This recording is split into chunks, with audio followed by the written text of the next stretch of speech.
고린도후서 1장.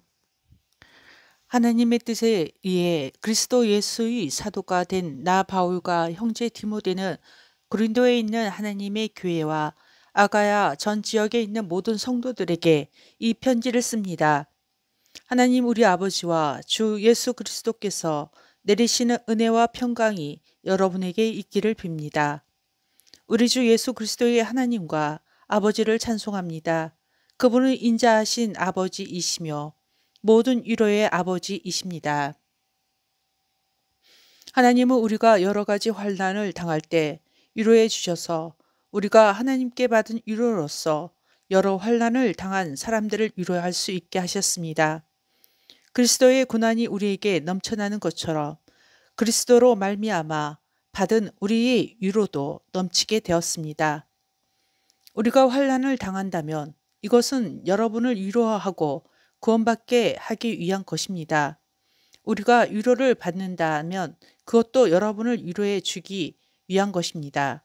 이 위로로 여러분은 우리가 당하는 고난과 동일한 고난을 받을 때에 오래 참습니다.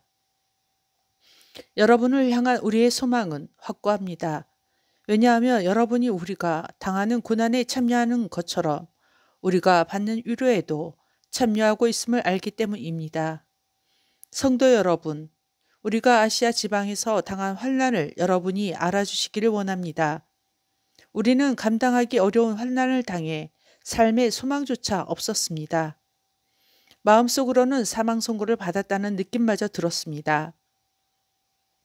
그러나 이렇게 된 것은 우리 자신을 의지하지 않고 죽은 자를 살리시는 하나님을 의지하도록 하기 위해서였습니다. 하나님께서는 이렇게 무서운 죽음의 위기에서 우리를 구원하셨으며 앞으로도 구원하실 것입니다. 우리는 하나님께서 계속해서 우리를 구원해 주실 것이라는 소망을 하나님께 두겠습니다. 여러분도 기도로서 우리를 도와주십시오. 하나님께서 많은 사람들의 기도를 들으시고 우리에게 은혜를 주셨는데 이 일로 말미암아 많은 사람이 하나님께 감사하게 될 것입니다. 우리의 자랑은 이것입니다. 이에 대해서는 우리의 양심이 증언합니다. 우리는 하나님께로부터 오는 정직함과 성실함으로 세상의 지혜가 아니라 하나님의 은혜를 따라 세상에서 처신하였습니다. 특히 여러분을 대할 때는 더욱 그러했습니다. 우리는 여러분이 읽고 이해할 수 없는 것은 쓰지 않았습니다. 여러분이 우리를 부분적으로 밖에는 이해할 수 없었으나 장차 우리 주 예수님의 날에 우리가 여러분을 자랑스러워하는 것처럼 여러분도 우리를 자랑스럽게 여길 수 있다는 것을 완전히 알게 되기를 소망합니다. 나에게 이러한 확신이 있었기에 처음에 여러분을 방문할 계획을 세웠던 것입니다. 그러면 여러분은 은혜를 2배로 받게 될 것입니다. 나는 마게도니아로 가는 길에 여러분을 방문하고 마게도니아에서 다시 돌아오는 길에 여러분에게 들러 여러분의 도움을 받아 유대로 갈 계획이었습니다. 내가 깊이 생각도 하지 않고 이런 계획을 세웠을 것 같습니까? 인간적인 동기로 계획을 세워 마음으로는 아니요 라고 생각하면서 말로는 예 그렇습니다 라고 할 것 같습니까? 하나님께서 신실하신 것처럼 우리는 여러분에게 예 라는 말과 아니요 라는 말을 동시에 하지 않았습니다. 실로아노와 디모데와 내가 여러분에게 전했던 하나님의 아들 예수 그리스도는 예 라고 하면서 동시에 아니요가 되시는 분이 아니셨습니다. 그분에게는 항상 예만 있었습니다. 하나님의 모든 약속이 그리스도 안에서 예가 되었습니다.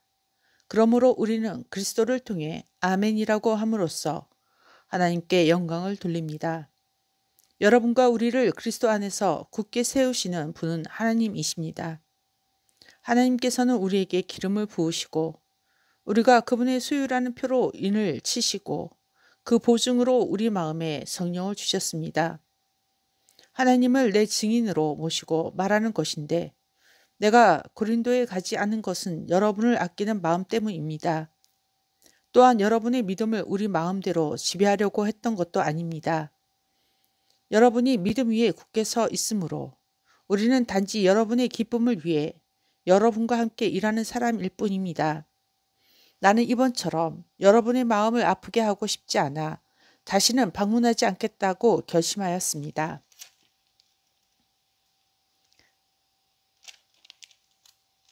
내가 여러분의 마음을 아프게 했다면 내가 슬프게 한 여러분 이외에 나를 기쁘게 해줄 사람이 또 누가 있겠습니까? 내가 지난번 편지에 이런 내용을 쓴 것은 내가 여러분에게 가게 될 때 나를 기쁘게 해 주어야 할 사람으로부터 슬픔을 당할까 염려했기 때문입니다. 또한 나는 나의 기쁨이 곧 여러분의 기쁨이라는 것을 확신합니다. 지난번 편지는 여러 환난과 마음의 고통으로 인하여 많은 눈물을 흘리며 쓴 것입니다. 그러나 그 편지는 여러분을 슬프게 하려고 쓴 것이 아니라 여러분을 향한 나의 사랑이 얼마나 깊은지 알게 하려고 쓴 것이었습니다. 내 마음을 아프게 한 사람이 있었다면 그 사람은 나를 아프게 했다기보다 어느 정도는 여러분 모두를 아프게 한 것입니다. 내가 어느 정도라고 말한 것은 너무 심하게 말하지 않으려고 하는 것입니다. 많은 사람에게서 그 사람이 받은 처벌은 이미 그것으로 충분합니다. 이제는 그를 용서하고 위로하여 그 사람이 너무 슬퍼하거나 낙담하지 않게 해 주십시오. 그러므로 내가 여러분에게 간곡히 부탁합니다. 그 사람을 향한 여러분의 사랑을 다시 한번 보여주십시오. 내가 여러분에게 편지를 쓴 것은 모든 일에 순종하는지를 시험하여 알아보기 위해서였습니다. 여러분이 누군가를 용서한다면 나도 그 사람을 용서하겠습니다. 그리고 용서할 일이 있어서 내가 용서한 것이 있다면 그것은 그리스도 앞에서 여러분을 위해서 용서한 것입니다. 또한 이 일로 우리가 사탄에게 속지 않기를 위해서였습니다. 사탄의 계획을 우리가 모르는 것이 아닙니다. 내가 그리스도의 복음을 전하기 위해 드로아에 갔을 때 주님께서 내게 복음을 전할 수 있는 길을 열어주셨습니다. 그러나 나는 그곳에서 내 형제 디도를 만나지 못하여 마음이 편치 못했습니다. 그래서 나는 그곳 사람들에게 작별 인사를 하고 마게도니아로 떠났습니다. 그리스도 안에서 항상 우리를 이끌어 승리의 행진을 하게 하시며 어디서나 우리로 그분을 아는 지식의 향기를 풍기게 하시는 하나님께 감사드립니다. 우리는 구원받은 사람들에게나 멸망당하는 사람들에게나 하나님 앞에서 그리스도의 향기입니다. 멸망하는 사람들에게는 죽음에 이르게 하는 죽음의 향기이지만 구원받은 사람에게는 생명에 이르게 하는 생명의 향기입니다. 그렇다면 이 일을 하기에 합당한 사람은 누구이겠습니까? 우리는 많은 사람들과는 달리 돈을 벌기 위해 하나님의 말씀을 팔고 다니는 사람들이 아닙니다. 우리는 하나님의 보냄을 받은 사람답게 하나님 앞에서 그리고 그리스도 안에서 진실하게 말합니다. 아멘.